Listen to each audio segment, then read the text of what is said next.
माझं नाव एन.के. जाधव, उंदरवाडी.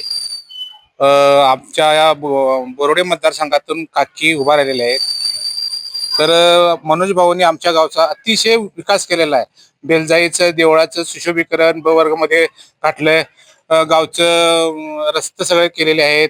सगळं गावचं जे विकास आहे, गोरगरिबांची कामं, नोकरदार वगैरे, बिजली कारखान्याला काही लोक म्हणजे टेम्पररी आहेत, परमनंट सगळे तात्याने लावलेले आहेत आणि त्याचं योगदान काकींना मिळणार 100%.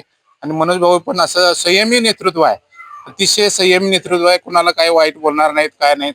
फक्त ते विकास फक्त करू शकतात असं त्यांच्याकडे बघितलं तर ते अतिशय संयमी आहेत. आणि विकास विकास आमच्या उंदरवाडचा मनोज भाऊनी अतिशय केलेला आहे.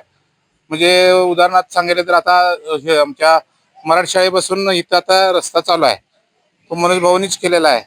मुश्रीफ साहेबांनी तर आमच्या गावचं जवळजवळ नंदनवन केलेलं आहे. म्हणजे बऱ्याच पूर्वीचं गाव आणि आत्ताचं गाव यात जर फरक बघितला तर मुश्रीफ साहेबांचं अतिशय योगदान आमच्या गावाला आहे. आणि गावची देवळं म्हणा, लोकांना म्हणजे पेन्शनी, बायकांच्या म्हणजे हे इथं बरेच योजना मुश्रीफ साहेबांनी आमच्या गावात राबवलेल्या आहेत. संजय गांधी निराधार योजना म्हणा किंवा पेन्शन वगैरे असे अतिशय म्हणजे अतिशय दर्जेदार काम मुश्रीफ साहेबांनी आमच्या गावात केले. त्याचं फळ काकीना आणि संभाजी फराकटे या दोघांना मिळणार. आणि आमच्या गावात बऱ्यापैकी म्हणजे लीड मुश्रीफ गट आणि संभाजी राजे गट आणि संजय बाबा गट हे मिळून एकत्र आहेत. आम्ही तिघं मिळून लीड घेणार आणि काकीना आणि संभाजी फराटेंना आम्ही निवडून देणार.